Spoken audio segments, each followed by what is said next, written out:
views expressed on this program are not necessarily those of WTJX, its board, staff, or underwriters. You are listening to Ability Radio.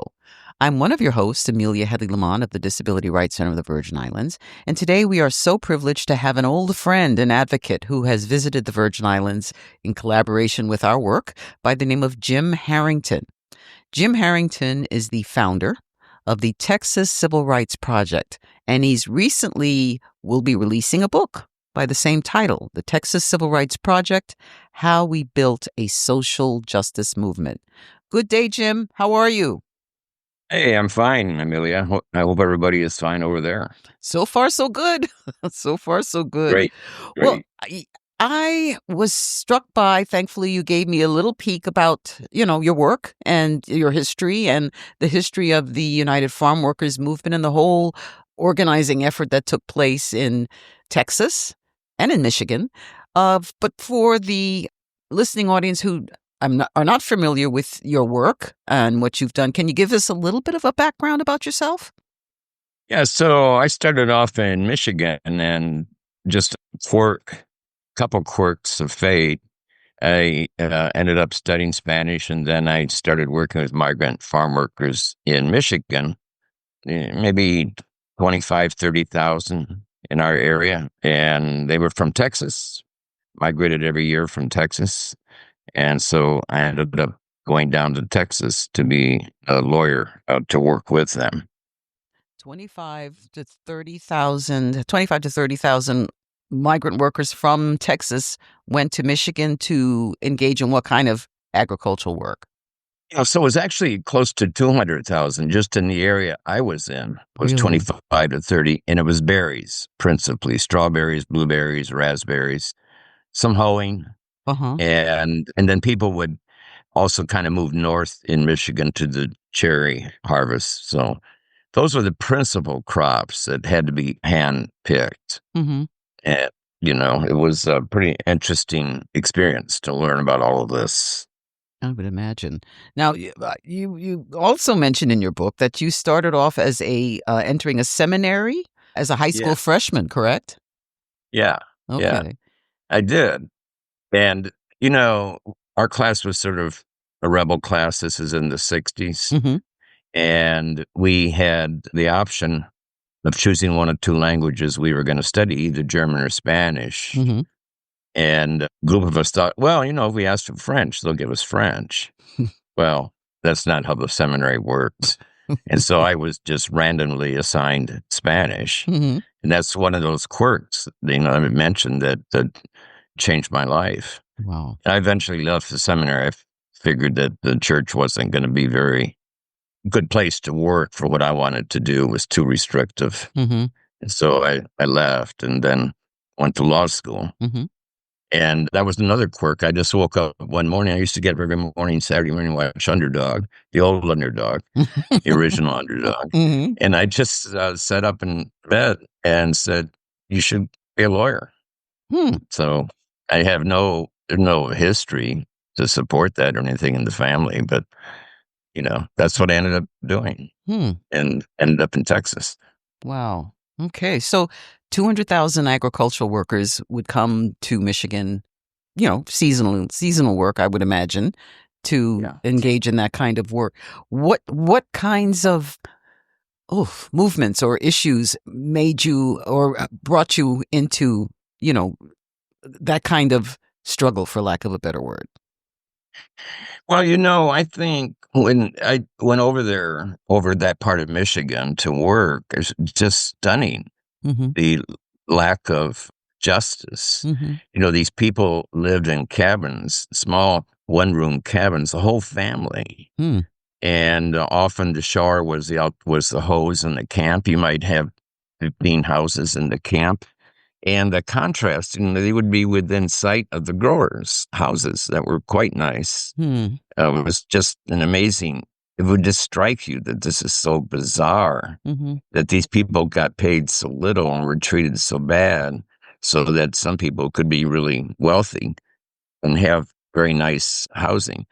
And, people worked for pittance and often didn't even get paid everything they were working for. And so we had to file complaints with, the Labor Department in Michigan and that kind of stuff. And also the health department to complain about the housing conditions that were just horrific. I mean, it's unbelievable. It's like being in another country that we see pictures of when you had that kind of contrast of wealth. Right. But anyway, I got just, outraged and interested, and it was the time that the farm worker movement was taking hold with Cesar Chavez, and I wanted to do what I could to help the movement. But I decided that I should go to Texas because at that time everybody was going to California, right. And I knew people in Texas, and I wanted to spread out the assistance to the extent that I could. So I became, well, I can't say I became a Texan. You can't become a Texan unless you're born here, I've learned. Oh, okay. but, and so that I went down to South Texas and worked on the border for 10 years, and then moved to Austin and eventually started the Texas Civil Rights Project. And even then we kept our office in the Valley. Mm-hmm. We call it the Valley on the border.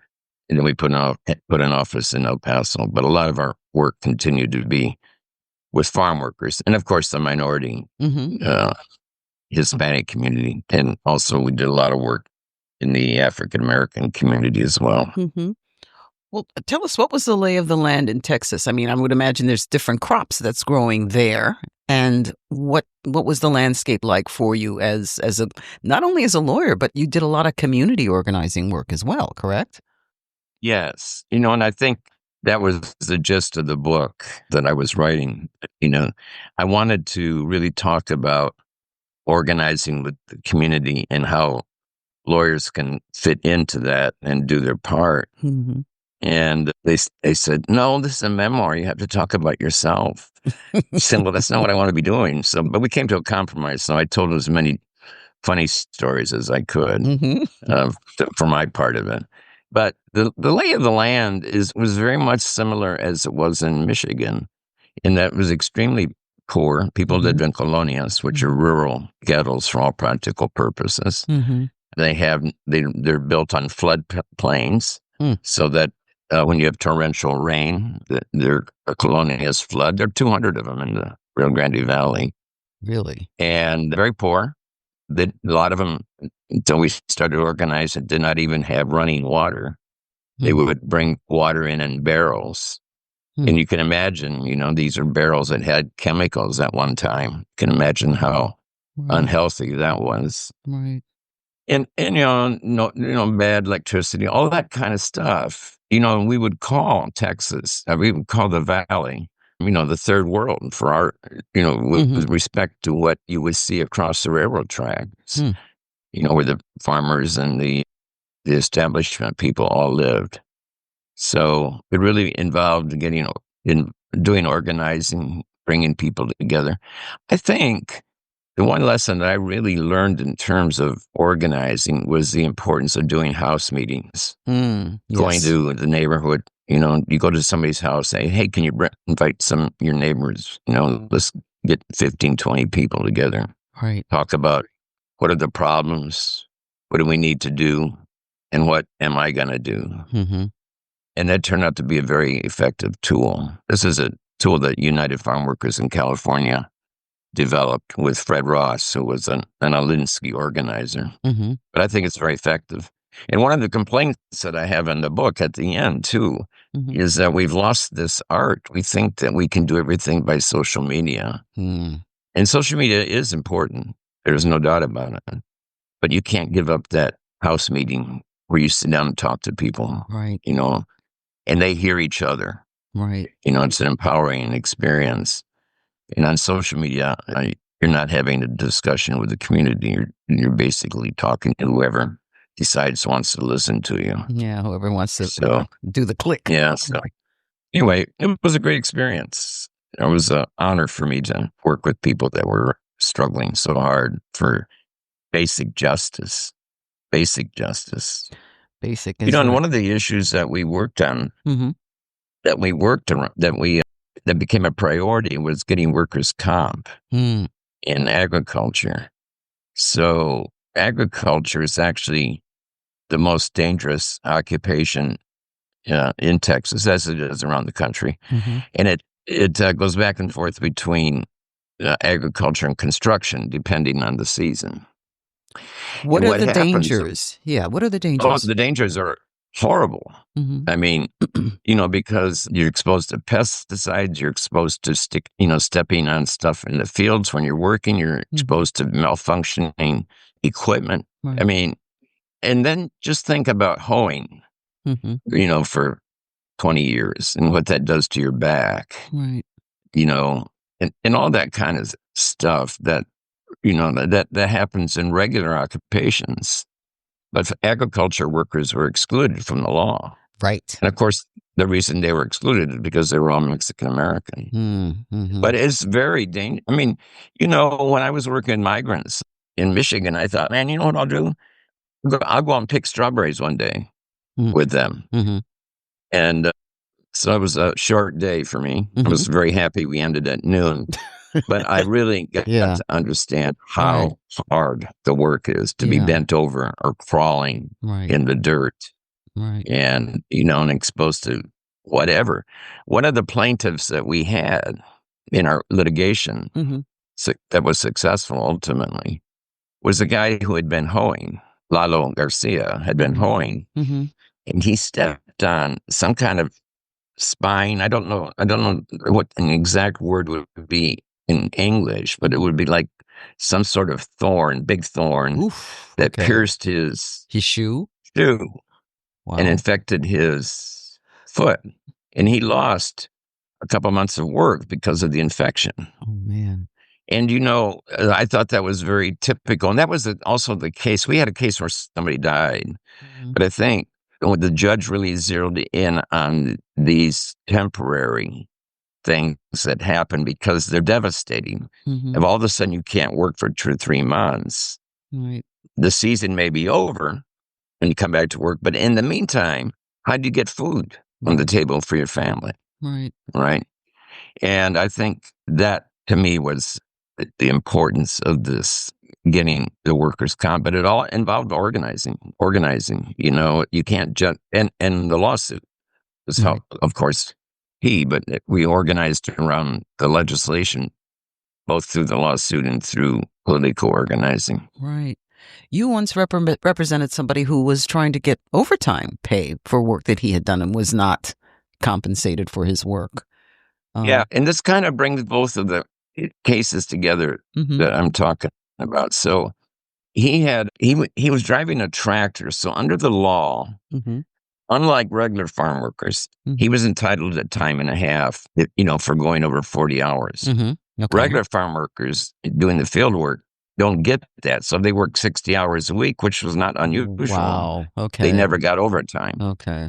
But anyway, Fidel had a job that got overtime, and he went a long time. I don't remember exactly how long, maybe about 1.5 years where he didn't get overtime. Wow. He kept terrific records. So we sued and got his overtime back. And he said, I'm doing this because I need this for my family. Right. Fidel, about 1 year or 2 later, died when his tractor overturned. And that kind of brings both things together, the wretched pay and the danger of farm work. Even though it is, as I said, he had one of those jobs that had a little bit better for federal protection, but it just illustrates, what people work under and to put food on our tables. Right. Oh, boy. Okay. You also talked about sugar cane harvest, which, St. Croix, for example, was, a real hub of sugar cane, cultivation many years back. And you talked about the burning cane process. Can you tell us a little bit about that? That was intriguing. So what the growers would do, so the valley, it's not really a valley, it's really a delta, but for some reason it's called a valley. Very fertile. And at that time had quite a bit of water, which you need for sugar cane. And so what they would do is they would set fire to the fields and they would burn off of what they would call the trash. Mm-hmm. And the trash is what people typically harvested by hand, with the machetes and stuff before the machines would go through and cut down the cane. And so they would burn this. So, of course, so they didn't have to hire as many people, but it was awful, as you can imagine.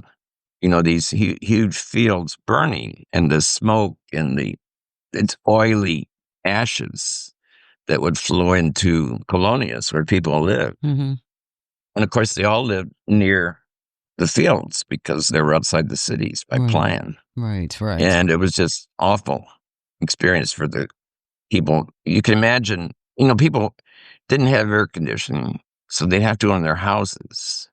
You can imagine what that's like, going to a small hide in a small house, or if you have laundry out, hanging outdoors, what that does to the laundry, all that kind of stuff. And just, the particulate that you end up smelling, you just can't get away from it. Inhaling, I should say. You can't get away from it.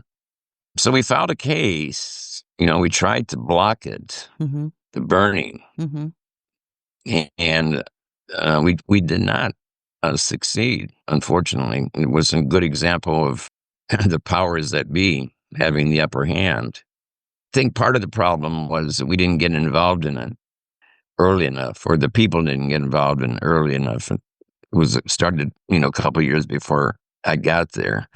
But it was very reflective of the power dynamic in Texas. And I had to talk about another similar situation. You have the county commissioner. So we have our counties are run by 4 commissioners and what we call a county judge. And so one of the commissioners had a dipping vat in the middle of this small town. Right. I was going to ask you about Santa that. Maria. Tell us what that's about. What's a dipping vat? That is when you bring the cattle in, run them through a pond or pool, huge pool of chemicals so that they can be shipped north. They have to have they do this to eradicate ticks that are on the cattle. But you can imagine running hundreds, thousands of cattle through this dipping vat, the manure, the smell, the noise, in the middle of the town. Amazing. I mean, literally in the middle of the town, the main crossroad. And so the county commissioner decided that he was going to expand the dipping vat. Okay. Make it even bigger. And, in Texas, under our law, a dipping vat is what's called a per se negligence, means that you cannot have it near residences. Okay. Period. And so that was one of the first cases that I filed. And fortunately, the judge ruled in our favor, even though it was the county commissioner. And the county commissioner, of course, the county commission sets the salaries for the judges. So we won, even though, Yeah. it was a good judge. I mean, he took it seriously. Right. But the arrogance of that, of course, that you could simply do this in a community. You couldn't do that in any Anglo white community or anybody that was middle class. No. Was in a middle class. I mean, it would be unthinkable. Right. But that reflected, the arrogance and the racism of the power structure in South Texas. You've also devoted a lot of conversation or representation in your book about police brutality. And can you talk about the kinds of cases that you had been engaged in involving that? Yeah, so a lot of cases. I probably have sued more cops than any other lawyer in Texas, I would guess. So I'll give you 2 emblematic cases. One was in McAllen when I was there in South Texas, in which the McAllen, the C shift, the night shift, would basically beat up young guys at the police station. Young guys who had been out drinking, and that kind of stuff, and sometimes would lip off at the cops or whatever. But they videotaped us. videotaped these beatings. Oh, jeez. And just by chance, we found out about it. And we ended up doing a class action against the city of McAllen, showing the videos. And the videos were brutal. They played all around. They played all around country. They even played in France, I found out, and in Mexico, of course. Just and they called themselves the C-shift animals. They named themselves the cops, the C-shift animals, and they had T-shirts. Ugh. And they would check out the videos for their parties. What? I mean, you can't make this stuff up. But anyway, we found all this out again by chance. We were just really lucky. But it came into play, and we were able to change the police department, I think, pretty dramatically for the good. And the second case that I thought was sort of paradigm, I was in El Paso when this high school went from the hourly curriculum that they were used to doing to the new block curriculum where you might study math all morning and then not until till the following Wednesday, that kind of stuff. Well, the school district popped it on the students without preparing them. And the students, of course, were very upset and wanted to do a demonstration. The administration said, okay, yeah, of course you can do the demonstration.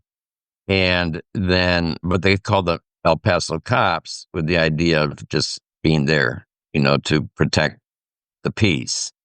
Well, they did just the opposite. They just came and swarmed all over, beat up the students, beat up the professors, the teachers, that kind of stuff. Wow. Just crazy. And, we ended up doing a case on that, but it was just so weird to me. And, we had another case like that in Round Rock where students walked out to protest. This is back a number of years ago, to protest the immigration law that Congress was proposing, which would do what Trump is now doing, but they beat it back. But the kids, again, had permission, and the school calls the cops. And of course, the cops come and beat up and arrest everybody. And that we had a really great. I did enough of these cases. I began to get creative solutions to them. So in this one, for example, the kids all got their. So we represented 99 kids, and we got their records expunged.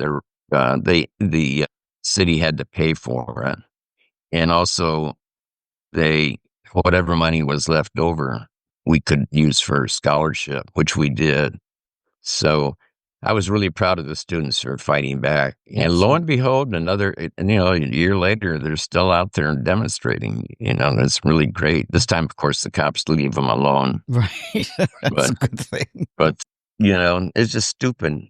Sometimes these things are just crazy. But the thing that was important is that these people do not have access to lawyers. If we weren't there, they weren't going to hire a lawyer for $15,000-$20,000 to do this. Right. Yeah, the same thing, with the farm workers and all that. I think that was really what we were able to do that was very important, and that was to provide legal assistance without any cost to people.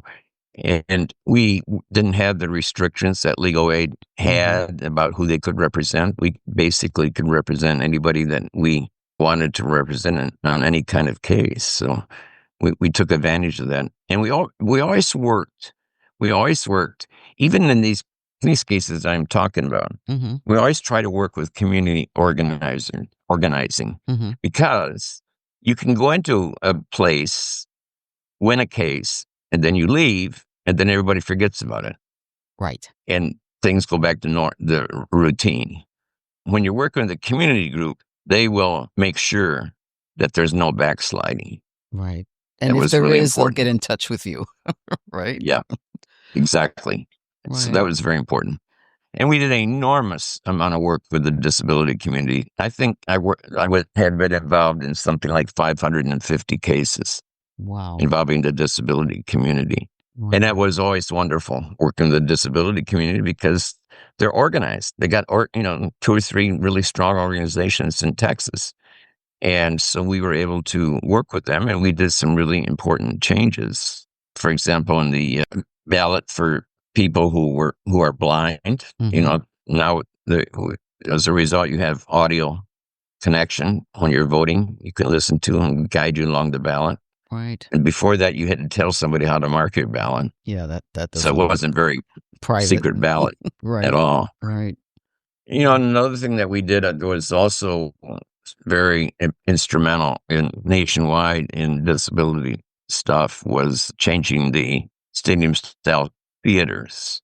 Yes. So that they become accessible for people in wheelchairs or have physical mobility disabilities. So, well, no, there's a lot to discuss, and I'm hoping we can bring you back. It's my notification that your time is up, but I do want to explore more about your work because it goes beyond Texas. Your ADA, Americans with Disabilities Act work extended to the Virgin Islands as well. And I think we should, at some point, if you can, take some time to talk about that. But time is marching on, Jim.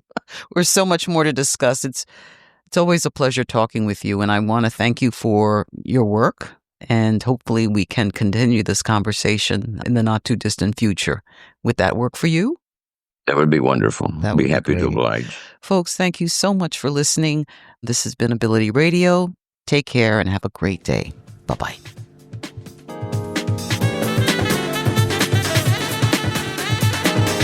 The views expressed on this program are not necessarily those of WTJX, its board, staff, or underwriters.